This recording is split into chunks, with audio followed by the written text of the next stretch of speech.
Fox News correspondent Jackie Heinrich is live in Philadelphia, I believe outside a Target store. Jackie?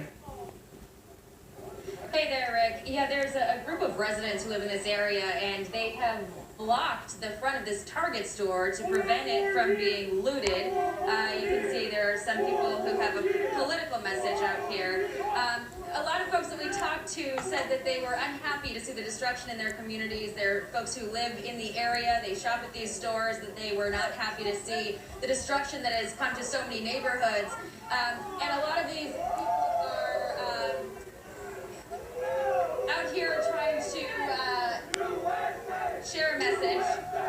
Some of them appear to be enjoying it, and there seems to be also a few people in the crowd who are drinking. An officer came over here earlier tonight and checked on this area, and they told that police officer, "We are with you." Now this is after, this is after a number of police officers were injured today. 13 were injured yesterday, including 7 that had chemical burns. 5 of them were injured today, and at least 4 police vehicles were also burned out. So this is a combination of people trying to protect stores and then also give a message of support to law enforcement as they try to get a handle on the unrest in this community. And this is as ahead of the National Guard, which is coming into Philadelphia. 600 National Guardsmen are going to come down and help secure this area. Earlier tonight, this afternoon at 2:30, the city instructed every restaurant and retail store to close.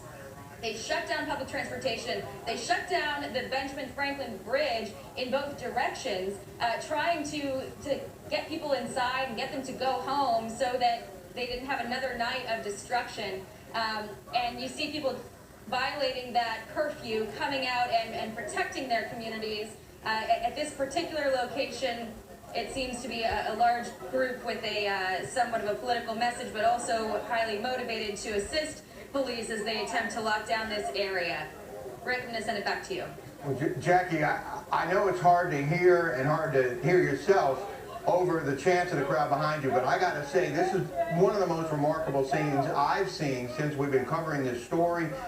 People in the neighborhood coming out to protect their stores instead of loot their stores. I mean, this is a real symbol, I think, for what should be happening across America. And my hat's off to those men and women who are out there, alcohol or not. I mean, they're doing the right thing, and this is just a remarkable scene, and I'm really happy to see it. There was another scene also earlier today in an area that was hit by looters. People came out and were sweeping the glass off of the streets and helping with the cleanup.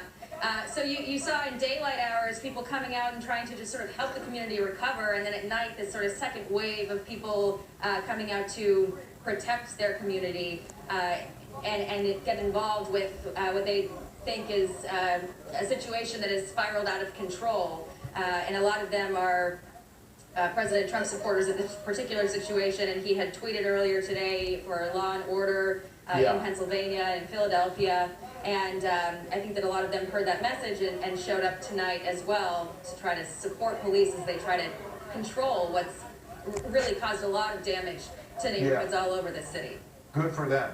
The contrast between that image and the image of people looting and burning and smashing is stark. And we appreciate you being there, Jackie.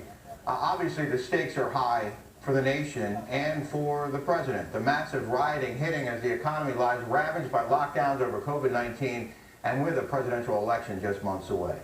The image of George Floyd lying on the ground gasping for breath and pleading for his